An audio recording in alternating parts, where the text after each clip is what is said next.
Suzan Galluzzo. Thank you so much. Listen, you work with women day in and day out, so I feel like we kind of have a little bit of like a secret door into your life, and I'm grateful for you today. And we've had so many conversations with moms since we launched the show about food, about how it impacts the way our kids behave in school, how they behave at home, how they sleep at night, how they perform in sports. And the fact of the matter is that it almost feels as if sometimes it's way more complicated than it needs to be. Mm-hmm. You see that every day, right? Absolutely. I think that we need to simplify it and just create a really simple set of, I don't want to call it rules, but just a knowledge base that is so simplified that you could teach it to your 10-year-old and they would fully understand.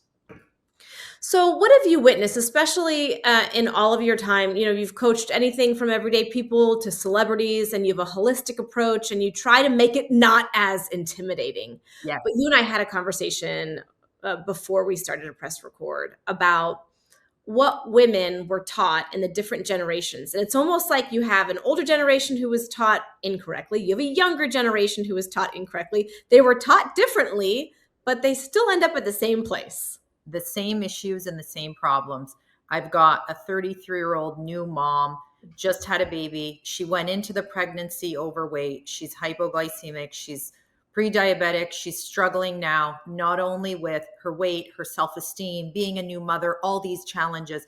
Then I've got a 68-year-old grandmother who she's still struggling with her body image. Believe it or not, I had this incredible conversation with an older woman.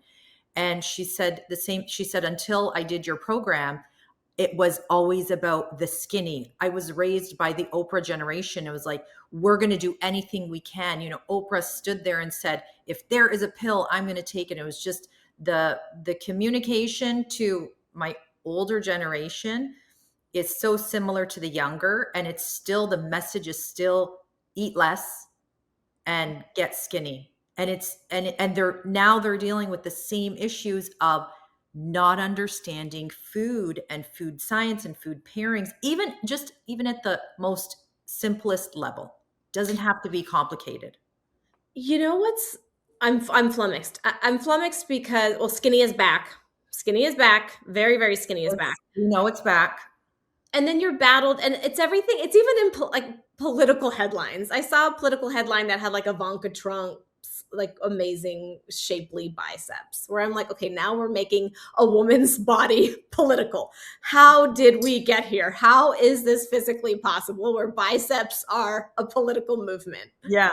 See, it's like, what does she believe in and has that bicep? What's your take on that? When you see headlines like that, you're like, why are we making this so complicated? Yeah, because then it leaves a question mark in the people watching. They're like, well, why should we be concerned? Should we know why is it wrong to have a bicep? Is it cool anymore to have a bicep? Is this new? Like, I think it just poses so many questions and then again, complicates things. Right. So you've worked in Toronto, but you moved to LA. Do I have that right? Correct. But it's all the same, right? What are women facing right now? What, as in 2026, what are you hearing? So a very good friend of mine who's done she trained with me for a decade in Toronto. As you know, I was in person. I dealt with thousands of women for 10 years in studio. So it was very one-on-one. Then I transitioned to the online space in 2019. So I've seen it all. I've seen multiple generations of women. What do I see? The most common thing now is that we're still trying to create not an excuse, but a reason for the issues within ourselves that are within our control. And we're calling it things. We're calling it menopause. We're calling it perimenopause, which I don't doubt.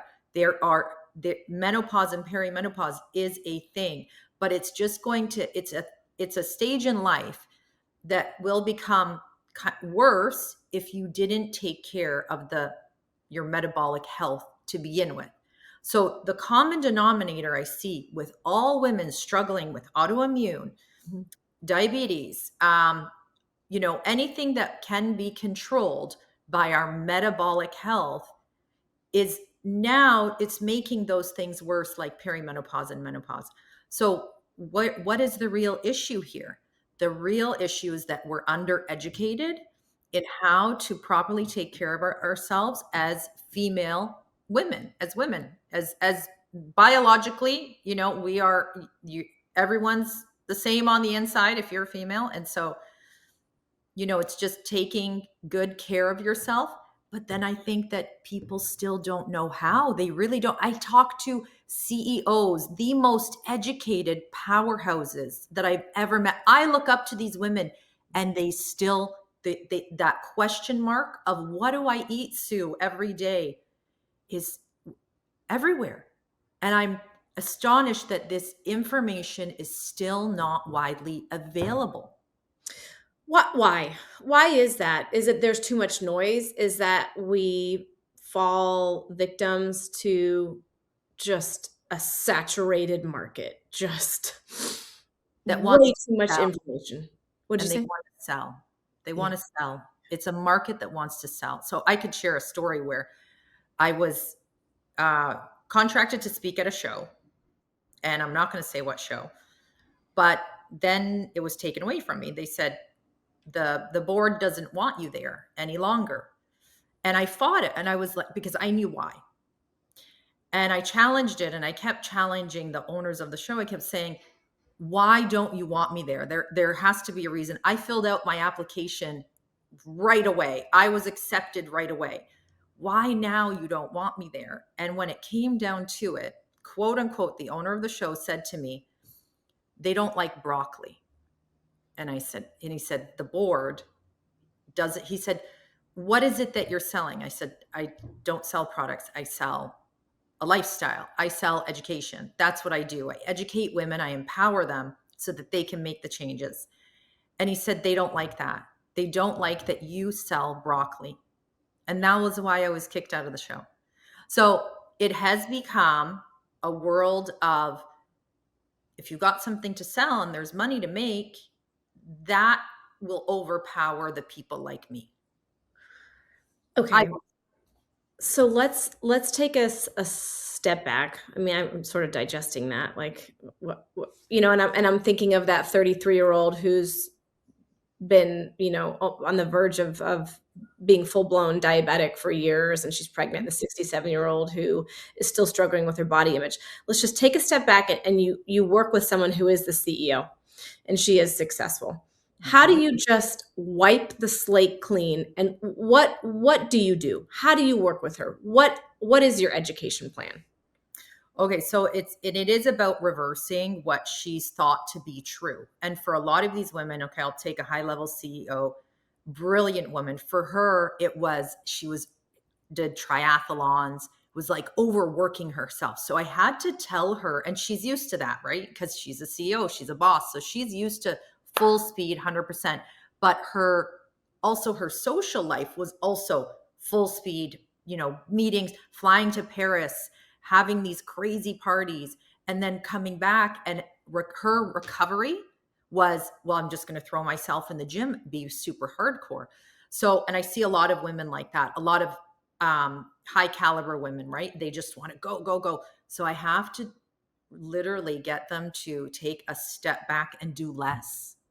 And I say to them, you're going to actually spend more time in the kitchen, not a lot, like super, but I have to rewire your brain to understand. And that's the very first step. Is I tell women, we're not working out right now. We're going to take 2 weeks to learn the food. And it's not just, I give you a diet. I'm teaching you. So you're following my structure, but at the same time, you're learning the reasons why. And this is the biggest problem I find with everything that's happened in diet culture is women were not given the reason why. And I'm sure there's science behind it. There's reasons why we eat 16 ounces of vegetables a day. If you understand that reason, that 16 ounces is going to bind itself to excess estrogen and see its way out through your large intestine, you're going to poop out that excess estrogen. If you understand that, you're more likely to do it. So I have to get women to understand the science behind the diet, the meal plan that I give to them, and then they're more likely to adhere to it. So that's step one. And then step two is just rewiring them to understand that more food of certain foods, because now we understand why we're eating these foods in particular, why we're weighing foods to make sure we're getting enough, not little, which is also a big mind switch for my clients is, and they write this often, is that, wow, I can't believe it took until now to realize that it's more food, not less. Mhm. And so when we empower women with the education and the knowledge, they're more likely to succeed and do it, right? And stick to it and not abandon it when I'm long gone.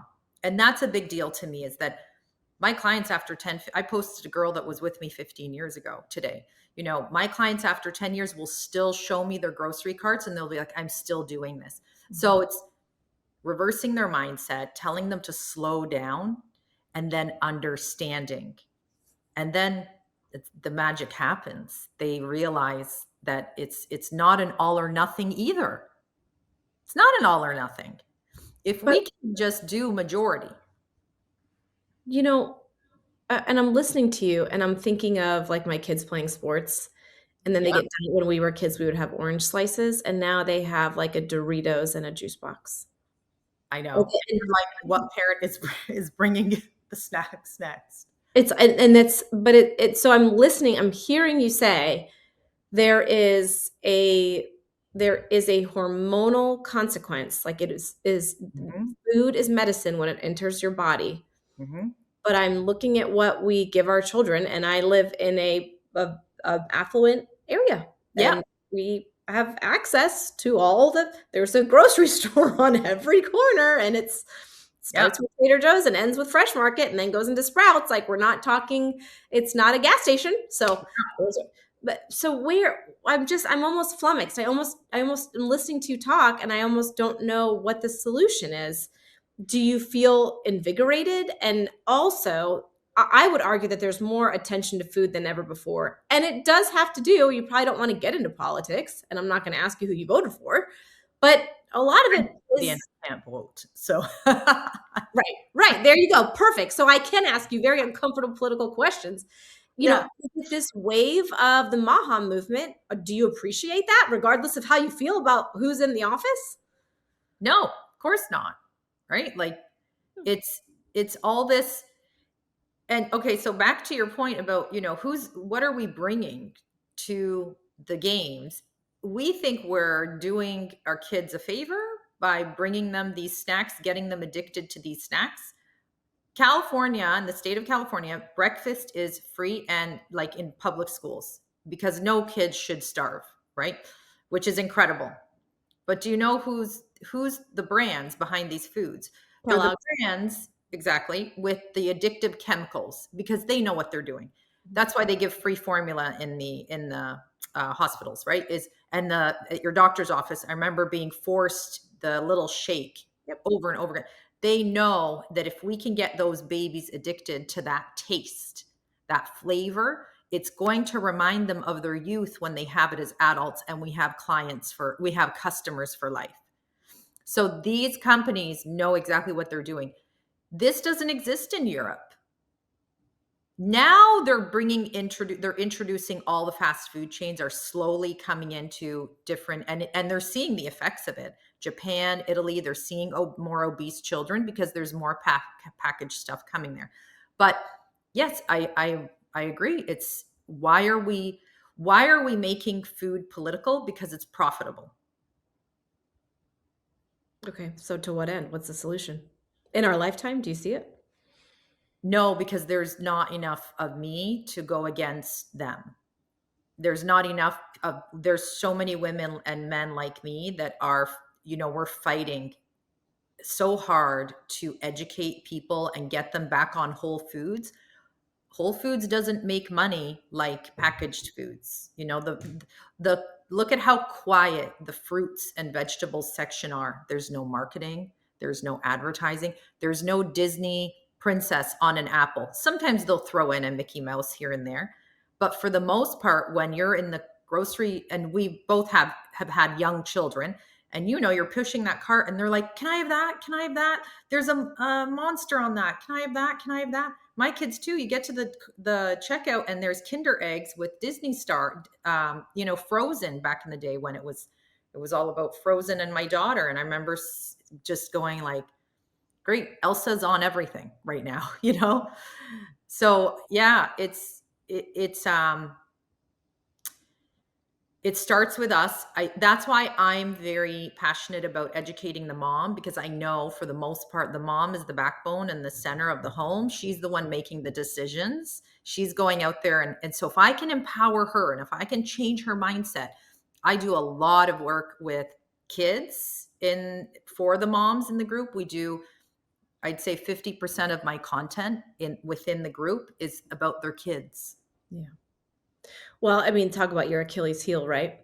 But we are, and I know my kids complain when they don't get Chick-fil-A, and every once in a while we'll get a treat and they'll say Yeah. things like other kids get Chick-fil-A more. And I'll say, well, I'd love to give you 46 chemicals on top of your chicken nugget, and I will when we're all stuck at baseball. Be honest. Exactly. Yeah, and so I have these conversations where I tell my daughter, I'm not trying to control your waistline. I'm trying to control your brain. You've been diagnosed with ADHD probably because of all the shit that I put in your body 11 years ago.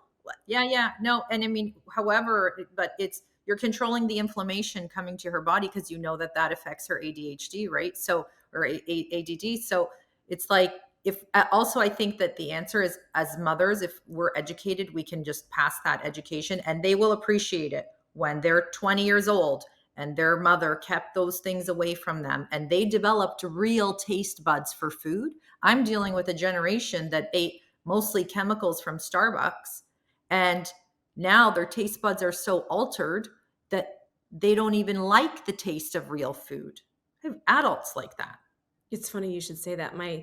My son tasted plain yogurt and he was like, ew, it's sour. And I said, did you know that yogurt's actually not inherently tasting like sugar? Like that's actually what yogurt tastes like. And you're right. I succumb to it. I still buy him vanilla. Now, but a great introduction, and that's what I tell parents is like, don't stop experimenting with your kids. Let them get grossed out. It's okay. Let them try different things. And at least you're just having it. It's not like they never tasted plain yogurt. Now he has. Yes, and he spit it out, but that's neither here nor there.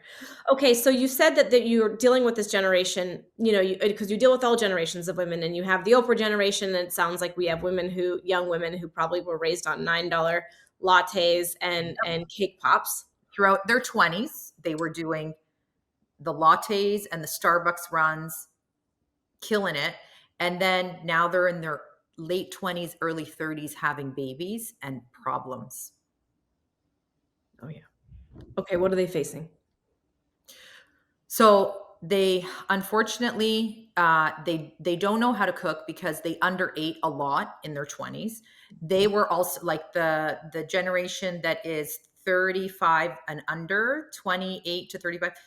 They were starving themselves in high school, not eating that much, not understanding food. Starbucks was their thing, matcha lattes, full almond milk, thinking that, oh, well, I'm not doing dairy anymore. I'm doing this alternative milk. Oat milk, right? I've heard about the oat milk. Almond milk. And not even, I see it in LA a lot, these giant bowls. They're huge. They're like 1,700 calories. And you see these young girls just going, and so they don't realize that back then their metabolism was a lot stronger and faster. And so they don't have that understanding that not only they aren't playing sports like they did in high school. A lot of them were from, ex-dancers. I danced for 10 years. I played, hockey. I played volleyball for all of high school. And then all of a sudden after university, I gained all this weight. Well, it's not all of a sudden. Your lifestyle remained the same and your habits changed, right? You became lazier. You didn't work out. You are still consuming the same amounts of food, thinking it's still healthy. It's a yogurt generation, that's for sure. There's a lot of yogurt being eaten and just unbalanced meals. I think that's just the most important thing is understanding, looking at your plate and going, It's balanced. Not even without the knowledge of macros, which we both agree is challenging to always having to calculate macros, but just a basic understanding of food. Basic. So my last couple questions is how what resources are there for folks? Maybe they don't have the ability to work with you, but you have young Mhm. women who are listening who are like, okay, I don't want to have brittle bones and I want to be fit. And you know what? Maybe they are utilizing GLP-1s because there's a way that you can use it. And I mean, get yourself in the gym and get 100 grams of protein. But I'm, Exactly. you Yeah. know, like There's we're not ways of shaming doing it you. Go right. get There's you ways some. of doing it right. And Right. I always tell women that come to me and they say, what about GLPs? And I say, listen, if I'm all for it, if that's the route you want to go, we will support you. But the main thing, just like the generation that did stomach stapling, and 50% of them gained their weight back. Why? Well, because there was no education behind it. And so that's what this GLP generation is going to become if they don't get the education behind it of how to properly eat throughout the day. It's not just, I'm going to eat less of the foods that already got me into this bad place in the first place, right? So for women, all women that maybe they can't afford to be in a program. Actually, I mean, there's so much information out there. It's become to the point where it's hard to just follow one thing. And I get that a lot is, they tried this and this and this and this because there's so much out there. I do a lot of free master classes. There's so much free out there. I have a very inexpensive program. It's $297 for 8 weeks. It's changing people's lives. We release it only a few times a year, but I went from being a high ticket program for 7 years and I finally released this low ticket and it's changed women's life. I had a woman lose 100 pounds on it. She kept renewing. Yeah. So yeah, there's stuff. Yeah, I had actually a friend who was homeschooling and she's like, listen, it's 2026, right? Like you can find anything on the internet. I think our job would be to empower these women. That's kind of what I want to leave our conversation with is when you talk to those young mothers. And as I mentioned, I have 3 kids and it's very cold here in the winter, but we do like an agility in the basement. And it's not like we have a high-tech gym. And yes, I have the resources because my husband's a former professional athlete. So, but the information that he is working with or that he's using is online, right? All of it. Jump rope and we use a couch instead of a box jump so we finagle it to move their bodies. Why is movement so important? Because I mean, it's like I'm having to teach older adults to love movement because they didn't do it in their younger years. And it's not even a choice, it's a necessity. So, I'm trying to get these younger girls to realize 3 days a week, little bit of strength training. That's it. Walking every day. These are the same habits that we have to teach our children.